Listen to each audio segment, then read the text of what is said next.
Se você previsse um acidente que levaria à sua morte e a de todos à sua volta, e após escapar do plano do ceifador, ele continuasse atrás de todos os sobreviventes, o que você faria? Com certeza a primeira coisa seria deixar um like e se inscrever no canal. Aqui é o Drake, e nesse vídeo Derrotando Filmes, iremos acompanhar um grupo de jovens tentando escapar da própria morte, e eu vou apontar os erros cometidos, o que você não deveria fazer, e tentar tomar as melhores decisões para derrotar o ceifador de vidas em Premonição 2. A morte tem um esquema para todos nós. Um ano após um trágico acidente em um avião que ceifou a vida de 40 jovens e 4 professores, um aluno chamado Alex parece ter tido uma premonição e conseguiu sair do voo junto com 5 amigos e uma das professoras. Porém, o mais bizarro é que quase todos os sobreviventes do acidente foram finalizados pouco tempo depois, em acidentes no mínimo perturbadores. Tanto que isso virou uma lenda na cidade e gerou diversas reportagens e teorias, dizendo que esses eventos são prova da existência de uma forma paranormal que rodeia todos nós e que tem como função determinar quando vivemos e morremos. E ao sair do voo naquela noite, o Alex frustrou os planos da morte, desencadeando a ira dessa força da natureza, que levou à finalização de todos os sobreviventes. Muitos acreditam que isso é loucura, mas tem outros que defendem essa teoria, dizendo que devemos ficar atentos, pois a morte sempre está ao nosso redor. Com isso, conhecemos a Kimberly, uma jovem que estava prestes a viajar junto com alguns amigos para curtir um final de semana, e depois de se despedir do seu pai, o Sr. Corman, ela cai na estrada com a sua melhor amiga Shayna e seus parceiros Frank e Dano, ambos que estavam ansiosos para queimar uma samambaia no fim de semana, até que do nada, uma velha para ao lado do carro, e sem querer derruba algumas garrafas da sua sacola. Assustados, os jovens continuam dirigindo, até que o Evan passa do lado deles dando em cima da Kimberly. Logo eles percebem que o policial Thomas estava andando atrás deles, e rapidamente o Dano tenta descartar o seu cigarrinho pela janela, incendiando algumas folhas secas que estavam no carro da Cat. Com medo, ele pede para a moça não comentar nada sobre o cigarrinho do capeta, e segue em viagem, enquanto a Isabela tentava manter a calma no trânsito. Logo um caminhão que carregava várias toras de madeira passa ao lado deles, e não demora muito para o Thomas ultrapassar os jovens, e passar ao lado do Rory, que estava dando uma fungada no pó de Plim Plim Plim, e rapidamente esconde a parada para não ser preso. Enquanto tudo isso acontecia, o Eugene tentava desviar dos carros na sua moto, e a Nora tentava não perder a paciência com o seu filho Tim, que não parava de bater com garrafas no painel do carro. Nesse momento, o pai da Kimberly liga para ela, avisando sobre o vazamento do fluido de ignição, e pede que ela pare o carro para checar imediatamente. Mas seus pais falam para ela desencanar, pois isso não era necessário. Porém, alguns quilômetros à frente, uma das toras de madeira acaba caindo do caminhão, acertando o Thomas e o finalizando instantaneamente. Isso inicia uma série de acontecimentos, que fazem com que um a um que estavam naquela estrada sofram acidentes terríveis, já que o Eugene tenta desviar das toras de madeira e acaba perdendo o controle e sendo esmagado por sua própria moto. E tentando desviar da motocicleta, o Rory capota o carro e acaba parando em frente a um caminhão que colide com um veículo, explodindo tudo. Isso faz o restante dos motoristas perderem o controle e capotarem também, incluindo a Kimberly e seus amigos, que acabam parando na frente de um caminhão e também são esmagados por ele. Ok, caso vocês não tenham visto o primeiro vídeo que eu fiz da saga Premonição, galera, no final, quando Alex se sacrifica para salvar a Clear, tinham 2 oficiais do FBI que estavam acompanhando o caso de perto, e viram a quantidade absurda de coincidências que aconteceram com as vítimas, e também viram a maluquice que aconteceu com a Clear, onde nitidamente tinha uma força maior querendo acabar com a garota. No mínimo, os 3 sobreviventes da época deveriam ter sido isolados, e isolados em algum local extremamente protegido, com a chance mínima de algo ruim lhes acontecer, e passado por estudos para entender como a morte se comportava em ambientes controlados. Isso tudo ajudaria a salvar algumas vidas em casos semelhantes. Afinal, se apenas 1 ou 2 jovens acabassem batendo as botas, seria de fato uma trágica coincidência. Mas 6 deles serem finalizados de uma forma misteriosa, em acidentes bizarros logo após escaparem da morte em um avião que explodiu, não pode ser apenas acaso, né? Quanto ao carro, para quem não sabe o que é fluido de transmissão, saiba que ele é essencial para lubrificar, resfriar e permitir o funcionamento adequado da transmissão do veículo. Se ele estiver vazando, pode causar problemas graves, como superaquecimento, falhas nas trocas de marcha e até danos irreversíveis à transmissão. Ou seja, a garota realmente deveria parar o carro e checar o motor, porque isso não demoraria mais do que alguns minutos e permitiria que eles sobrevivessem àquele acidente, já que estariam parados em algum lugar enquanto ele acontecia, além de, claro, garantir que chegassem em segurança até o seu destino, pois se o fluido de transmissão acabar, o carro pode morrer num lugar isolado, deixando eles presos na estrada sem conseguir pedir ajuda, e eu acho que ninguém quer passar por isso. Agora, uma coisa que eu não mencionei antes, mas aqui fica muito mais nítido, é que talvez o que cause a premonição nas pessoas sejam vários sinais deixados pela morte que acabam gerando essa visão do futuro. E eu digo isso porque antes do acidente apareceu um ônibus escrito Demolition, que é demolição em inglês, bem do lado dos jovens. Além, é claro, da música Highway to Hell tocando no rádio, que pra quem não sabe significa estrada para o inferno. E como se ainda não fosse óbvio, tinha um moleque literalmente colidindo uma caminhonete e um caminhão passando do lado deles, só não viu quem não queria. E falando no trânsito, esse filme deveria ser passado em autoescolas por todo o Brasil, para demonstrar na prática o que não fazer enquanto está dirigindo, já que todo mundo nessa estrada parece ter esquecido sobre as aulas de direção defensiva, pois ninguém ali parecia estar prestando atenção na estrada, e muito muito menos mantendo uma distância segura dos outros veículos, sem contar os cuidados necessários numa estrada, já que temos uma pessoa bebendo dentro de um caminhão, e como eu já disse várias vezes, a bebida diminui e muito o seu tempo de reação, já que ela afeta diretamente a área do cérebro responsável por coordenação motora, por isso você fica desajeitado quando está bêbado. Além disso, tinha um cara dando uma cafungada na farinha enquanto dirige, uma mulher no celular e um cara transportando toras de madeiras amarradas com correntes mais finas que papel, que soltaram e causaram um acidente, sendo que esse tipo de transporte tem que ser feito com toda a segurança do mundo, não só amarrando a madeira com correntes grossas, lá ele, ou fitas de amarração com catracas de carga, que podem aguentar de 5 até mais de 40 toneladas, e se possível, reforçando tudo com cordas e ainda cobrindo com uma lona, para evitar que a chuva ou a umidade desgaste os equipamentos, evitando um acidente. E eu sei que sempre que você vê um caminhão desses na estrada, você lembra desse filme, eu pelo menos lembro, e geralmente eu ultrapasso um caminhão desses. Deus me livre ficar atrás disso aí.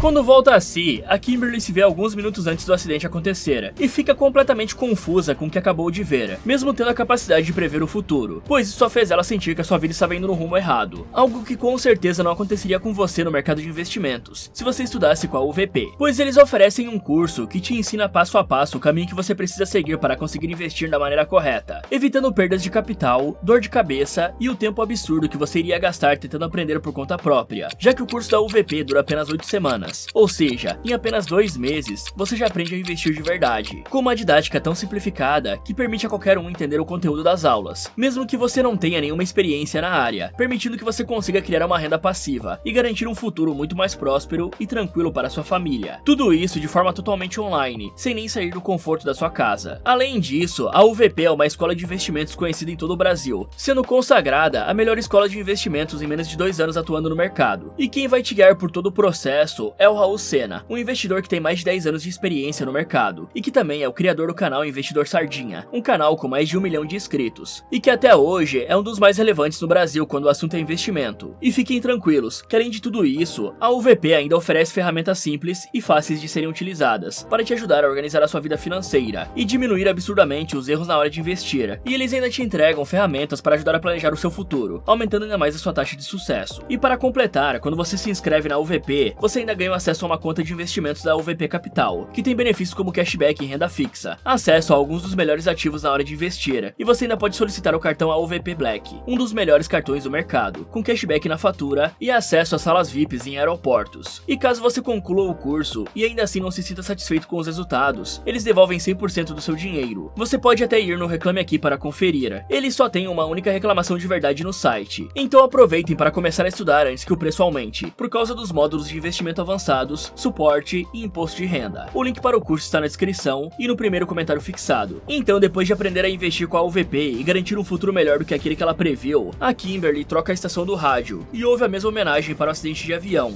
e a música Highway to Hell, e percebe que se não fizesse algo, todos ali iriam bater as botas. Então, sem pensar 2 vezes, a garota bloqueia a estrada usando a sua caminhonete e deixando todo mundo confuso. Com isso, o Thomas sai do carro e vai até a garota para perguntar o que estava acontecendo, e ela aponta que aquele caminhão transportando madeira iria matar todos, mas o oficial não escuta a garota e pede que ela se acalme, até que de repente, as toras de madeira se soltam poucos metros à frente deles, finalizando diversas pessoas na estrada e deixando todos assustados. Porém, quando a Kimberly pensa que tinha salvo ao menos os seus amigos, um caminhão surge do nada e colide contra a caminhonete, ceifando a vida dos amigos da Kimberly, que é salva pelo oficial no último segundo. Algum tempo depois, o Thomas leva todos os sobreviventes para a delegacia para depor e tenta explicar para o seu supervisor sobre o acidente, mas ele pede para o oficial ir interrogar aquelas pessoas e pegar os depoimentos ao invés de ficar falando bobagens. E então, curioso com o caso, ele vai até a Kimberly e pergunta o que realmente aconteceu naquela estrada, e ela conta que naquele exato dia, fazia 1 ano que o avião com os jovens havia caído, e um deles teve uma premonição que salvou 7 vidas naquele dia, e agora ela estava achando que o mesmo aconteceu com ela. Só que todos acham isso bobagem, principalmente porque o Eugene comenta que todos os sobreviventes bateram as botas misteriosamente depois, como se a própria morte tivesse vindo buscá-los. Porém, o Thomas corrige o Eugene, dizendo que houve sim uma única sobrevivente desse caso, já que a Claire ainda estava viva, mas trancada em uma ala psiquiátrica, desde que o seu namorado bateu as botas. Com isso, todos se cansam dessa maluquice e decidem ir embora, e o Corman aparece para buscar a sua filha e tirá-la dali. Mas assim que chega em casa, a garota conta para o seu pai que estava com medo pelos outros, já que ela ainda conseguia sentir que não acabou, e que a morte viria para todos. Em paralelo, vemos o Evan chegando em casa, depois de torrar bastante dinheiro em coisas que ele sempre quis comprar. Afinal, esse cara é um baita sortudo, já que ele tinha acabado de ganhar na loteria e ainda conseguiu ser salvo de um acidente fatal. Então o cara mostra como é um porcão e joga um macarrão velho pela janela, e aí ele começa a preparar a sua refeição de rei, ok. E enquanto deixa os nuggets fritando, o maluco vai colocar seu anel e relógio novinhos, mas sem querer acaba deixando o anel cair no ralo da pia. E sem hesitar, o doido decide enfiar a mão no ralo para pegar de volta. Lembrando que esses ralos aí têm trituradores de alimentos embutidos. O problema é que ele acaba ficando com o braço preso no ralo da pia, e a comida que ele estava fritando começa a pegar fogo bem do seu lado. E na tentativa de apagar o incêndio com um pano, o cara só espalha mais o fogo. Por sorte, antes que ele batesse as botas, o maluco consegue soltar o seu braço. Só que a morte não está pra brincadeira dessa vez, e fecha todas as janelas para prender o homem ali dentro. Porém, se recusando a desistir, o Evan quebra uma das janelas e consegue sair pouco antes da sua casa explodir, se sentindo sortudo e pensando que venceu a morte. Então o cara tenta descer dali de cima usando uma escada de incêndio, mas aparentemente ela estava emperrada. E novamente, com muita sorte, o cara consegue descer em segurança. Mas quando estava prestes a vencer a morte e ir embora, ele escorrega no macarrão que tinha jogado ali mais cedo, e a escada de incêndio se solta, esmagando a sua cabeça. Ok, já que a Kimberly conhecia tanto sobre o acidente de avião e sobre as premonições, e sabia que potencialmente todos que salvasse seriam vítimas da morte, ao invés de tentar proteger desconhecidos, ela devia apenas encostar o carro e tentar salvar os seus amigos, porque grupos menores e que você conhece são muito mais fáceis de coordenar. Afinal, a garota provavelmente nunca mais vai ver essas pessoas na vida, e seria muito mais difícil algum deles intervir na morte um do outro, pois sabemos graças ao Alex que a única forma de impedir o plano da morte é alguém intervindo diretamente para salvar a sua vida. E antes que algum de vocês pensem que quanto mais pessoas forem salvas, mais tempo você ganha, é bom lembrar que a morte aqui está para poucas ideias, já que desde o confronto que ela teve com o Alex e seus amigos, e sabendo que a Clear ainda está viva e enganou de vez a morte, ela está finalizando as pessoas numa ordem totalmente aleatória, já que na visão, o Evan foi um dos últimos a morrer. Agora, falando daquele caminhão que levou os amigos da Kimberly para jogar no Vasco, esse cara só pode ser um novato na profissão, ou comprou o caminhão há pouco tempo, porque para quem dirige essas máquinas, sabe que os freios do caminhão têm um delay maior para funcionar. Isso se deve a duas coisas. A primeira é que, diferente dos carros que usam freios hidráulicos, que funcionam com fluido de freio e atuam imediatamente ao pressionar o pedal, os caminhões usam freios que funcionam à base de ar, que possuem um pequeno atraso entre o acionamento e a resposta. Fora que a diferença do peso também afeta, já que um caminhão pode pesar de 30 a 40 vezes mais que um carro de passeio comum. Então, enquanto um carro andando a 100 km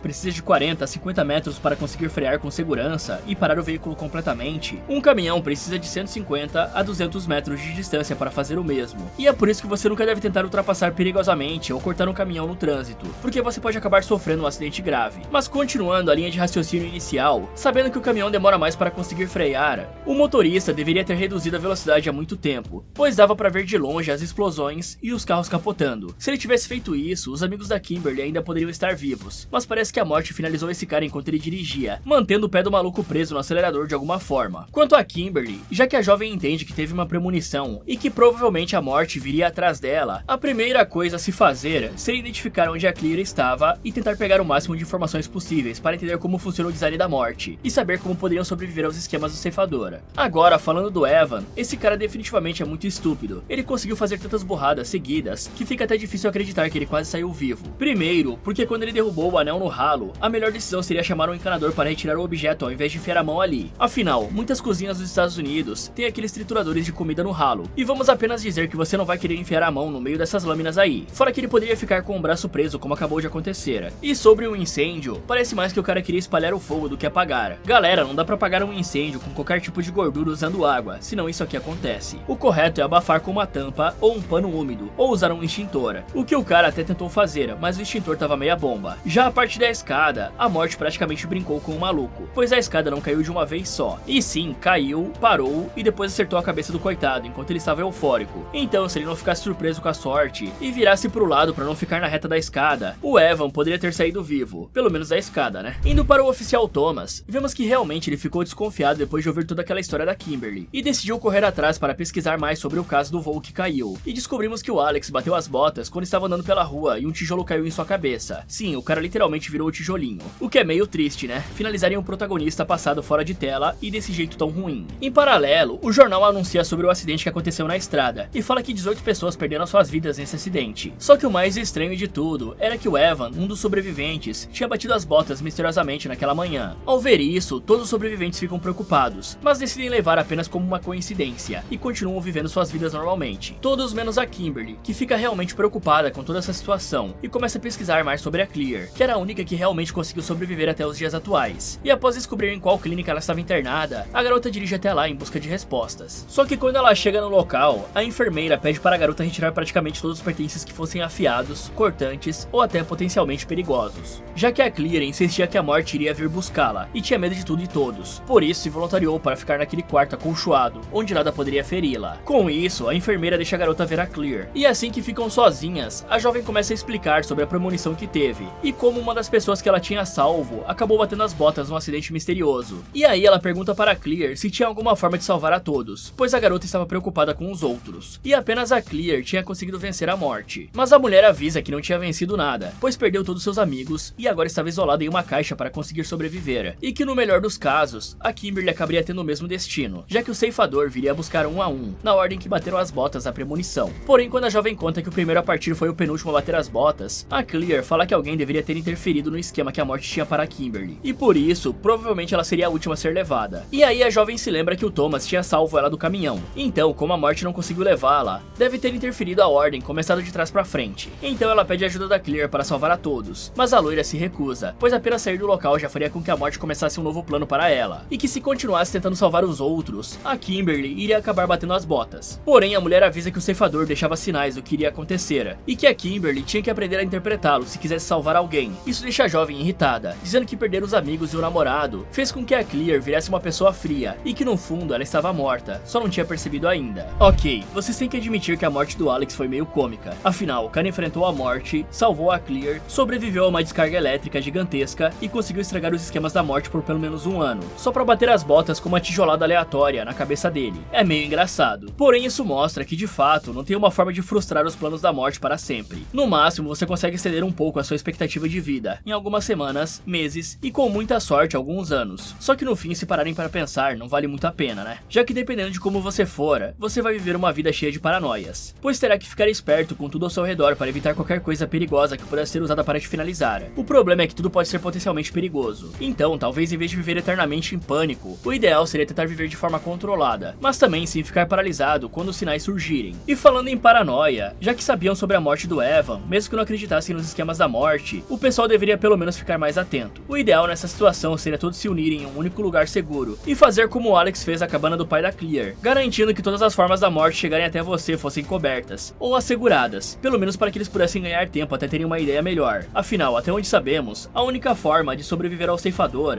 é alguém intervindo antes que a morte te leve. Então, quanto mais pessoas para ajudar, melhor. Agora falando da Clear, mesmo que possa parecer egoísta, a jovem estava apenas se preservando, uma coisa que é totalmente compreensível. Afinal, apenas sair daquele lugar para ajudar estranhos que talvez nem fariam o mesmo por ela, pode ser uma sentença de morte, já que é muito mais fácil sobreviver em um ambiente controlado do que na rua, onde cada carro, estrada ou casa se torna uma armadilha do Jigsaw, e você nunca sabe o que a morte pode usar para te pegar, ainda mais levando em conta que todos os amigos dela foram de base, então se ela estivesse fora dali, ninguém poderia cuidar dela. Voltando para casa, a Kimberly se encontra com o Thomas e pergunta o que ele veio fazer ali. Então o cara conta que depois do Evan, o policial começou a acreditar que a garota estava certa sobre a morte. Com isso, a jovem conta que de acordo com a sua descoberta, a morte tinha uma lista, e os próximos seriam a Nora e o Tim. E aí a jovem vê vários pombos aparecendo em um reflexo, e diz que isso provavelmente era um dos sinais que a Clear tinha comentado. Então eles precisavam encontrá-los antes que o pior acontecesse. Em paralelo, vemos o Tim e a Nora no dentista, já que o garoto precisava fazer uma consulta por estar com dor de dente. O problema é que enquanto o coitado entra no consultório, vemos que um peixinho ficou preso na saída de água do aquário, que ficava na recepção, o que acaba fazendo os tubos de água colapsarem, molhando uma das tomadas. Só que nesse momento, um pombo invade o local, quebrando uma das janelas e tirando a Nora da cadeira antes que ela fosse eletrocutada. Enquanto isso, no consultório, o dentista coloca o Tim para inalar anestesia em gás. O problema é que ele acaba se distraindo com a confusão e deixa o Tim anestesiado enquanto vai tentar ajudar as pessoas da recepção a capturar o pombo. O problema é que graças à água na fiação,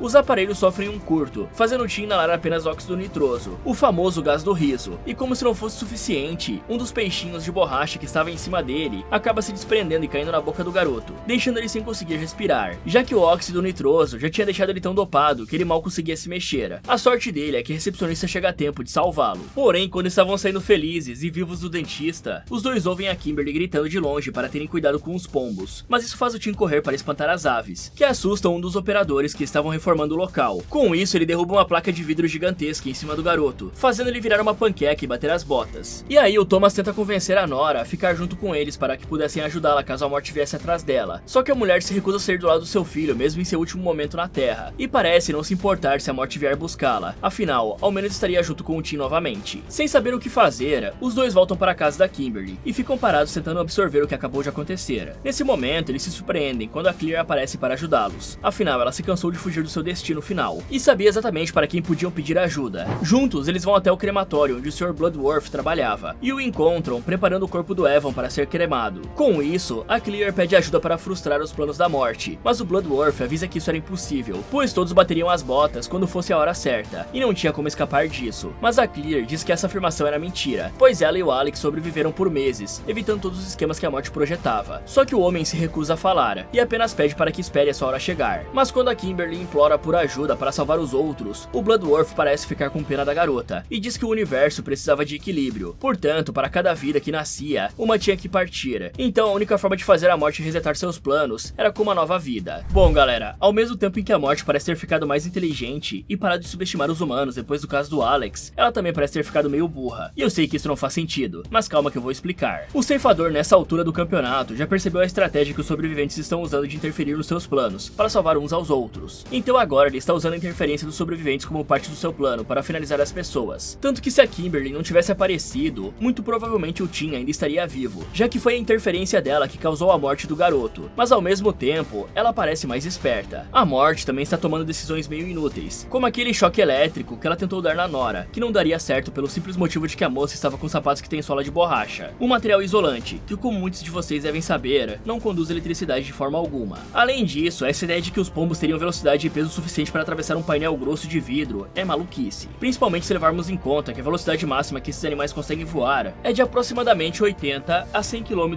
por hora, o que pode parecer muito, mas se levarmos em conta o peso dos bichos, que chega em média de 300 a 400 gramas, e que janelas como essas de prédios são surpreendentemente resistentes, justamente para evitar acidentes como alguém encostar nelas e acabar caindo para fora do prédio, um pombo entrar quebrando a janela é meio surreal, né? Se bem que o mais bizarro aqui é o dentista simplesmente ter largado seu paciente na anestesia e ido atrás de um pombo na recepção. É engraçado até falar isso, né? Isso porque, caso vocês não saibam, o óxido nitroso, popularmente conhecido como gás do riso, que pode ser utilizado em operações cirúrgicas devido às suas propriedades anestésicas, também tem que ser aplicado com muita atenção e cuidado, já que em excesso esse negócio pode ser fatal, já que ele desloca o oxigênio para fora do pulmão, além de afetar diretamente o sistema nervoso, podendo causar danos sérios ao seu cérebro, e em casos mais graves de exposição, pode até causar uma parada cardíaca, ou congelar o seu sistema respiratório, já que esse gás sai de tubos extremamente frios. E então, só de pensar que esse dentista largou o paciente dele inalando essa coisa e saiu, chega a ser impressionante. Se a Nora quisesse processar esse maluco, ela com certeza iria ganhar uma boa grana com o processo. Agora, caso vocês não se lembrem, ou não tenham assistido o primeiro vídeo que eu fiz da saga Premonição, o Bloodworth aqui é praticamente um especialista na morte, apesar da gente não saber como ele tem tanto conhecimento sobre ela, e nem a razão dele ter tantas informações da vida particular de todos que o procuram. Porém, o cara se recusa a interferir nos esquemas do ceifador de todas as formas, temendo a ira da morte. Mas aparentemente ele sentiu pena da Kimberly, depois de ver que a garota só queria ajudar os outros, e por isso acabou contando pra ela como de fato a garota poderia derrotar a morte. Então, se levarmos em consideração, talvez implorar por ajuda e apelar para o lado emocional do cara, pode fazer com que o Bloodworth aceite contar mais sobre os seus conhecimentos, e consequentemente, nos ajudar a sobreviver. Confusos com o que o Bloodworth disse, eles vão até um posto de gasolina abastecer, e enquanto a Clear fica paranoica olhando em volta e percebendo quantas coisas ali poderiam tirar a sua vida, do nada, a Kimberly começa a ter outra premonição de alguém em uma van branca se afogando em um lago, e quando conta isso para os outros, a Clear se lembra da Kimberly ter mencionado uma mulher grávida que dirigia uma van branca no acidente, a Isabella, e começam a pensar que se um bebê que nunca esteve vivo acabar nascendo, ele pode acabar quebrando esse tal equilíbrio da morte, e aí ela teria que resetar os seus planos. Então, tudo que precisavam fazer era encontrar a Isabella e protegê-la até que ela tivesse o bebê. O problema é que a polícia não tinha pego o número dela, já que a moça nem foi para a delegacia. Porém, usando as filmagens da câmera da sua viatura, o Thomas e as garotas conseguem localizar a van, e emitem um mandado para a polícia encontrá-lo usando a placa do veículo, pois precisavam encontrá-lo o mais rápido possível, antes que o pior acontecesse. Em paralelo, vemos o Rory dando mais uma cheirada no pó de Plim Plim Plim, e indo se encontrar com todos os outros, já que depois do Evan e do Tim baterem as botas, a maioria deles percebe que poderiam ser os próximos, e decidem se ajudar. Com isso, a Kimberly distribui um telefone para cada um, dizendo que caso tivesse alguma visão, ligaria para eles, e diria o que viu para que conseguissem evitar a morte até encontrarem a Isabella. E mesmo todos detestando a ideia, acabam concordando. Todos menos o Eugene, que acha aquilo tudo uma idiotice, e se recusa a fazer parte dessa maluquice, dizendo que nada, nem ninguém iria finalizá-lo. Porém, quando vai pegar suas coisas para ir embora, o seu chaveiro cai, e ativa uma série de eventos que derrubam a canoa suspensa, e quase finaliza a Clear, que usa isso para falar como todos poderiam reparar os sinais de que algo daria errado se prestassem atenção, mesmo se não conseguissem ter as premonições da Kimberly. E aí eles começam a fortificar a casa para sobreviver. fazerem. O problema é que aos poucos, todos começam a se separar, por acharem que ficariam bem enquanto a Nora estivesse viva. A primeira a sair é a Cat, que decide ir fumar para acalmar os nervos, e depois a Nora fala que iria planejar o funeral do seu filho. Afinal, o seu marido já tinha falecido há 4 anos, e agora não lhe restava mais nada. Então se a morte realmente viesse lhe buscar, pelo menos ela estaria junto com a sua família no céu. Já o Eugene nunca quis estar ali para início de conversa, e aproveita que a galera estava se dissipando para meter o pé dali, dizendo que era ele quem controlava a sua própria vida, e não o design da morte. Porém, o Thomas pede que o cara ao menos entregasse o número de telefone para a Nora, pois se acontecesse algo poderiam contatá-lo. E ele e a Nora descem do prédio junto com um velho carregando alguns manequins com ganchos em uma bandeja, que bizarramente começa a cheirar o cabelo da mulher, mas o Eugene intervém pedindo que ele pare, sem perceber que um dos ganchos acabou enroscando no cabelo dela. Em paralelo, o Rory vai guardar algumas coisas potencialmente perigosas em um armário, e acaba derrubando tudo, até que a lamparina cria no chão uma imagem de um homem com ganchos. E sabendo que aquilo poderia ser um sinal, ele avisa os outros. E enquanto a Clear corre para o elevador na tentativa de avisar os dois, o Thomas liga para a moça e avisa que o homem com ganchos iria finalizá-la. Com isso, ela entra em pânico e tenta fugir assim que o elevador se abre. Só que o gancho preso no cabelo dela a puxa, e aí a porta do elevador se fecha prendendo a mulher ali, e sem explicação nenhuma, ele começa a subir. Nesse momento, a Clear e a Cat aparecem e tentam salvar a Nora, mas infelizmente já era tarde, e a moça tem a sua cabeça arrancada. Ok, como eu mencionei antes, ficar juntos nessa situação seria algo indispensável, já que eles teriam mais chances de ver os sinais da morte, e não só isso, como também conseguiriam intervir e impedir que os outros batessem as botas, já que de alguma forma, eles precisam ganhar tempo até encontrarem a Isabella. E claro, esperar esse bebê nascer, já que nem sabemos quanto tempo falta para o parto. Pode ser alguns dias, horas ou até meses. E se isso realmente for a única forma de todos se manterem vivos, eles ainda teriam a difícil tarefa de convencer a Isabella a ficar em um ambiente controlado como o quarto que a Clear viveu esses tempos, até a criança nascer. Ela não poderia sair da casa sozinha, nem sequer ir ao banheiro sem um acompanhante. Parece uma vida bem triste, e eu duvido que ela iria concordar com isso. E falando em vida triste, eu sei que essa tática pode soar muito pesada, galera, mas como eu disse antes, estamos falando de salvar dezenas de vidas, então eles poderiam deixar bem claro que o bebê dela corria risco de vida, e usar esse argumento poderia fazer a mulher concordar com isso para proteger a vida do seu bebê. Já com a Nora, alguém poderia dar alguma coisinha para ela ficar mais tranquila nesse momento difícil, e aí colocá-la em um ambiente controlado, sem nada que a morte pudesse usar para feri-la, e vigiarem ela em turnos até conseguirem encontrar a Isabella e a criança nascer. Afinal, enquanto a morte não conseguir finalizá-la e ninguém precisar interferir, a morte não pode continuar seguindo a lista e todos ficariam bem, teoricamente. E como eu disse antes, a morte está usando a interferência dos sobreviventes para conseguir realizar o seu plano, pois já é a segunda vez que eles acabam finalizando alguém na tentativa de salvar as pessoas. Sabendo disso, eles deveriam se adaptar, e ao invés de chegar gritando ou ligar para a Nora, eles podiam ligar para o Eugene e avisar sobre o homem com ganchos, já que o cara meio que protegeu a Nora antes desse velho pervertido. Ou até mesmo, a Clear poderia ter descido até o térreo e esperado o elevador chegar até lá embaixo para ficar de olho na Nora, sem alarmar a mulher, já que se não fosse o pânico, provavelmente a Nora não teria prendido a cabeça na porta daquela forma, e o único jeito de impedir que ela ficasse presa era tentando conter a Nora mais firmemente, impedindo ela de sair desesperada do elevador. E uma coisa que o pessoal precisa perceber sempre é que tudo acontece como um efeito dominó, que geralmente pode ser parado, tipo quando o Alex pediu aquela porta de abrir na cabana, mesmo que não fosse a vez dele naquela hora, mas mesmo assim ele aprendeu a reagir rapidamente aos padrões, e aqui deve acontecer a mesma coisa. Então todos precisam ficar atentos a qualquer instabilidade no ambiente, como pequenos sons, movimentos do ar e objetos suspensos. Por exemplo, se o Eugene simplesmente segurasse firmemente a Nora, ela não conseguiria correr para fora do elevador, ou ele até mesmo poderia ter dado um tapa na caixa do velho, fazendo ela cair, o que permitiria a Nora fugir e não ficar presa. Enquanto esperavam a Clear voltar, o Thomas recebe uma ligação dos oficiais dizendo que o encontraram na van, mas antes que conseguisse passar essa notícia para todos, o Eugene aparece completamente maluco, depois de ter visto a Nora bater as botas bem na sua frente, e fica falando que nenhum ceifador iria tirar o controle que ele tinha da própria vida. Com isso, o cara pega a arma do Thomas e aponta para os outros, pedindo que se afastem dele. E aí o cara fala que não seria levado do jeito da morte, e mira na própria cabeça apertando o gatilho 6 vezes. Só que milagrosamente, a arma emperra mesmo estando carregada, e não dispara um único tiro. E a Kimberly até sugere que a arma tinha falhado, mas o policial avisa que falhar 6 vezes não era algo normal. E isso é mais anormal ainda, levando em conta que é um revólver. Com isso, a Clear e a Cat aparecem ensopadas de sangue, e pedem para ir encontrar a grávida logo, pois não queriam bater as botas. Em paralelo, vemos que a Isabella foi encontrada e está presa em uma cela, já que o único jeito que o Thomas encontrou para abrir um chamado foi acusando a moça de roubar a van. O problema é que enquanto ela estava tentando convencer o policial responsável pela prisão de que ela não era uma ladra, o estresse faz a bolsa dela estourar. Então, desesperado para ajudar, o oficial acaba liberando-a, e como todas as viaturas estavam em uso, ele decide levar a moça para o hospital usando a van que tinha sido apreendida. Enquanto a Isabella ia para o hospital, vemos que os sobreviventes estavam no carro da Cat indo em direção à delegacia, e aí o Eugene fala que já enganou a morte uma vez, pois era professor substituto e iria iria substituir uma professora que não pôde ir às aulas. Ele acabou sendo trocado por outra pessoa, mas um aluno parece ter entrado na escola com uma faca e finalizado a professora, e era para isso ter sido o Eugene. Com isso, a Cat conta que também era para ter morrido, pois iria para um hotel na Pensilvânia, onde teve um vazamento de gás e todos os hóspedes bateram as botas. Com isso, a Claire diz que sabe em que ônibus ela deveria estar, pois foi o ônibus responsável pelo atropelamento da Terry no ano passado. E aí o Thomas se lembra que ano passado ele foi chamado para uma investigação no local onde ocorreu um tiroteio, e seu parceiro acabou sendo baleado e falecendo.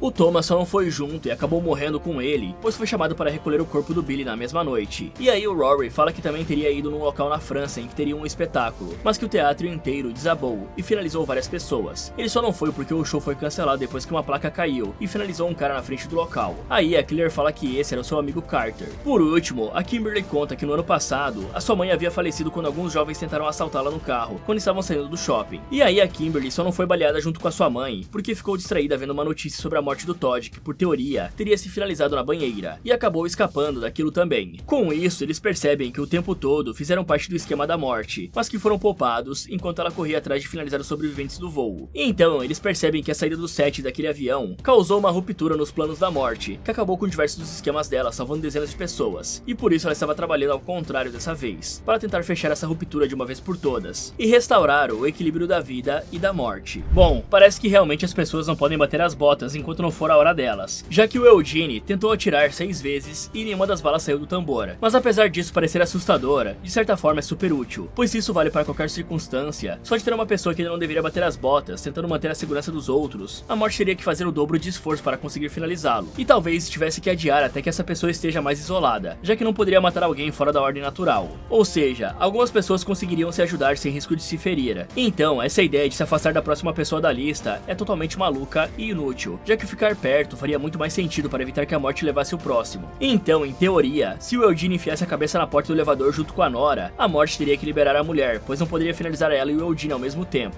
já que isso quebraria o ciclo e geraria outra ruptura nos seus planos. É claro que o cara não sabia disso na hora em que o elevador subiu com a coitada, né? Agora, uma coisa que não faz sentido é a morte continuar correndo atrás das pessoas que sobreviveram por causa da premonição, já que até onde deu pra ver, ficar tentando finalizar aqueles que escaparam só vai gerar ainda mais rupturas, já que todos ali já deveriam ter batido as botas há muito tempo, e só conseguiram se manter vivos por conta dos eventos que vimos no primeiro filme. Ou seja, finalizá-los pode gerar ainda mais eventos que vão salvar a vida de outras pessoas. Então, teoricamente, para a morte, deixar os sobreviventes vivos vai dar menos trabalho e causar menos impactos do que tentar finalizar eles. O melhor seria apenas seguir em frente e continuar a lista pulando essas pessoas. E a prova de que eu estou certo é o fato de termos 5 filmes dessa bagaça. E sim, logo tá saindo o 6º. E vai ter vídeos de todos aqui no canal. Fora que isso cria uma espécie de paradoxo, em que a morte nunca está buscando as pessoas que deveriam partir, e sim só corrigindo cagadas anteriores. Tudo isso só bagunçaria mais o design da morte, pois vamos pensar em uma situação hipotética. Se eu finalizar um cara que não deveria morrer, isso por si só já deveria criar uma série de consequências, que acabariam interferindo nos planos da morte para uma dezena de pessoas, criando uma ruptura nos seus planos. Então, essa ideia toda não faz o mínimo de sentido, a menos que tudo isso faça parte dos planos da morte. Mas aí provaria que os planos dela também são falhos. Então, levando isso em conta, se os planos são falhos, eles podem ser estudados, explorados e derrotados. Tudo isso considerando que as pessoas que não são as primeiras da fila da morte poderiam agir como um escudo humano sem consequências. Um exemplo seria o Alex segurando o cabo de energia e sobrevivendo até o evento do tijolinho. Por isso, a galera sempre deveria andar no mínimo em duplas e conferir com a Kimberly qual é a ordem da morte para todos, e separar eles em diferentes ordens de morte. Tipo, o primeiro ficaria com o último, o segundo com o penúltimo, e assim consequentemente. É claro que 3 pessoas já foram de base aqui, mas vocês entenderam o raciocínio, né? Qualquer coisa é só chamar gente de fora para ajudar. Enquanto dirigiam para a delegacia, um dos pneus do carro da Cat simplesmente estourou, fazendo com que eles perdessem o controle. E nesse mesmo momento, a Isabela estava indo na faixa contrária para chegar até o hospital. E graças a essa perda de controle do veículo, a van é forçada para sair da estrada para escapar da colisão, enquanto os outros acabam batendo em um tronco, que entra no carro prendendo as pernas da Kate, que colidiu em um monte de canos, perfurando a traseira do carro. E por muito pouco, a coitada não bate as botas, já que um dos canos quase perfurou a sua cabeça. Infelizmente, o Eugene não tem a mesma sorte, e acaba tendo os pulmões perfurados pelos canos. E aí, vendo a colisão, mas com a mulher prestes a dar à luz dentro da van, o policial decide pedir reforços para ajudar aquelas pessoas, e segue dirigindo em direção ao hospital. Enquanto isso, o restante dos sobreviventes socorre o Eugene, e logo uma ambulância chega para levá-lo ao hospital também. E a Claire tenta garantir que eles não façam nada que possa ajudar a morte a levá-lo. E quando a ambulância estava saindo às pressas, eles quase atropelam um garoto, mas o Rory o salvou no último momento, criando mais uma ruptura nos planos da morte. Nesse momento, uma equipe de reportagem aparece para cobrir o caso, e nem percebem que estacionaram em cima de uma pedra, que fura o tanque de combustível, espalhando gasolina pelo chão, que cai em um cano e segue caminho até perto do carro onde a Kate estava. E enquanto os bombeiros tentavam resgatar a garota, o Rory se aproxima da Kimberly, entregando as suas chaves e carteira, pedindo que caso ele batesse as botas, ela fosse até a sua casa e jogasse todos os tóxicos e filmes de gente adulta fora, qualquer coisa que fosse envergonhar a mãe dele após a sua morte. E a garota acaba aceitando. E aí o Thomas faz uma ligação e descobre que a Isabella foi levada para o hospital após entrar em trabalho de parto. Em paralelo, os bombeiros estavam tentando tirar a Cat de dentro do carro, mas quando estavam trabalhando para quebrar a porta, o airbag do veículo é ativado, empalando a cabeça da Cat no cano. Com isso, o corpo da mulher deixa cair o cigarro que ela estava fumando, que é levado por uma brisa até aquela gasolina, que inicia um rastro de fogo explodindo a van de notícias. E a explosão lança uma cerca de arame farpado em direção ao Rory, partindo o cara em vários pedaços, e o finalizando. Vendo que a morte não estava para brincadeira, e sabendo que logo seriam os próximos, os 3 sobreviventes restantes dirigem em direção ao hospital, até que a Kimberly começa a ter outra premonição, na qual aparentemente uma enfermeira enforcava alguém, que ela imaginava ser a Isabella, e diz que não conseguiu ver o rosto da mulher, mas deu uma boa olhada no crachá, e sabia que precisava correr antes que essa mulher fizesse a Isabella bater as botas. Bom galera, esses bombeiros são os caras mais despreparados e malucos que eu já vi na vida. Primeiro, que antes de realizar um resgate, a equipe de bombeiros sempre analisa todos os riscos antes de realizar qualquer manobra, já que um mísero erro deles pode custar uma vida. Então o correto da parte dessas pessoas seria primeiro, serrar aquela ponta de cano que poderia ser um perigo caso o airbag fosse acionado. E segundo, que eles não precisavam quebrar a porta para fazer nada disso, já que era só serrar aquele pedaço de madeira tanto na parte de fora quanto na parte de dentro. Assim conseguiriam abrir a porta com facilidade e sem riscos para a Cat. Sem contar que o bombeiro praticamente matou a coitada, né? Já que ele debochou da situação, pois a mulher tinha reclamado do barulho, e ele bateu novamente para fazer barulho e o airbag explodiu, totalmente irresponsável. E falando nela, pessoal, a Kimberly podia muito bem ter avisado a cada um deles a ordem que eles iriam bater as botas. Afinal, diferente do Carter no primeiro filme, ninguém ali parecia perto de surtar como o Carter fez. E então, o fato dela avisar quem seria o próximo apenas permitiria que eles ficassem mais atentos e evitassem fazer algo que pudesse desencadear algum esquema da morte, como fumar em um acidente de carro, já que de alguma forma isso poderia começar um incêndio ou até uma explosão. Pode parecer exagerado, mas nós sabemos que a morte usa coisas pequenas para conseguir levar as suas vítimas. E se a Cat simplesmente não tivesse com aquele cigarro na mão, o Rory ainda estaria vivo. No hospital, vemos que a Isabella já tinha entrado em trabalho de parto. O problema é que o bebê acaba se enrolando no cordão umbilical, e as enfermeiras precisam chamar uma médica especialista para ajudar, senão a criança nem iria fazer o login no server, se é que vocês me entendem. Nesse momento, os 3 chegam no hospital e ouvem pelos alto-falantes a médica que supostamente iria finalizar a Isabella sendo chamada. Então eles se direcionam à sala do parto, enquanto a Clear vai atrás do Eugene, já que ele deveria ser o próximo. Com isso, o Thomas e a Kimberly chegam bem a tempo de impedir a médica de entrar na sala, e os 3 conseguem ver o nascimento do bebê, que parece ter vindo ao mundo bem e saudável. Com isso, os 2 ficam felizes e aliviados, pois a morte realmente teria que deixá-los em paz. E aí eles se reúnem com a Clear e contam a novidade. O problema é que quando iam comemorar, a Kimberly tem outra premonição, e percebe que desde o início, a Isabella não ia bater as botas naquele acidente, então tudo que fizeram até agora foi à toa. Em paralelo, vemos o Eugene respirando por um pulmão artificial, até que de repente, uma brisa estranha faz com que o equipamento comece a se mover, retirando o cabo da tomada. Mas quando estava prestes a bater as botas sufocado, a máquina liga com a bateria reserva de emergência, salvando o cara. Do lado de fora do seu leito, a Clear percebe que o Eugene poderia estar em perigo, e corre para o leito onde ele estava. Mas quando abre a porta, ela sem querer tira o aparelho da tomada, gerando uma faísca elétrica, que somado ao vazamento do tubo de oxigênio do Eugene, gera uma explosão que finaliza os 2 ao mesmo tempo. Ao ver isso, a Kimberly percebe que a premonição da van branca nunca foi sobre a Isabella, mas sobre ela mesma. Com isso, ela vê a van branca estacionada na frente do hospital, e finalmente entende o que a morte queria dizer. Apenas vida nova pode derrotá-la, ou seja, a garota tinha que morrer e ser ressuscitada. Com isso, ela pede que o Thomas fique atento para pedir ajuda. Então ela corre até a van e dirige em direção ao lago que tinha em frente ao hospital, jogando a van lá dentro. Vendo isso, o Thomas não consegue ficar parado e salta atrás para ajudar a garota, mas infelizmente as portas travam, prendendo a Kimberly lá dentro, e por isso ela acaba se afogando. Com muita sorte, o Thomas consegue resgatá-la e levar o seu corpo para o hospital, onde conseguem fazer a reanimação, dando a Kimberly uma nova vida, e de fato enganando o esquema da morte. Alguns meses se passam, e vemos que a família do garoto que o Rory salvou tinha convidado os 2 sobreviventes daquele acidente para almoçar em homenagem aos que se foram. Porém, quando o Thomas e a Kimberly descobrem que o filho deles era para ter batido as botas, já era tarde, pois quando ele chega na churrasqueira, o coitado acaba explodindo, e o que sobrou dele vai parar logo na mesa. Afinal, a morte nunca para de trabalhar. Fala galera, se vocês previssem a sua própria morte, acham que conseguiriam sobreviver e se manter vivos? Me contem aí nos comentários. E se você viajasse com seus amigos para passar um fim de semana numa casa no lago, mas descobrisse que uma entidade atormentada e vingativa mora lá, e agora quer finalizar todos que invadiram a sua propriedade, o que você faria? Quer saber se essas garotas conseguirão sobreviver ao espírito do Popeye assassino, então clique aqui nesse vídeo, ou aproveite para ver outras sugestões do Derrotando Filmes. Muito obrigado por assistir, e lembre-se de tomar cuidado quando estiverem vivendo as suas vidas, afinal, não dá pra enganar a morte.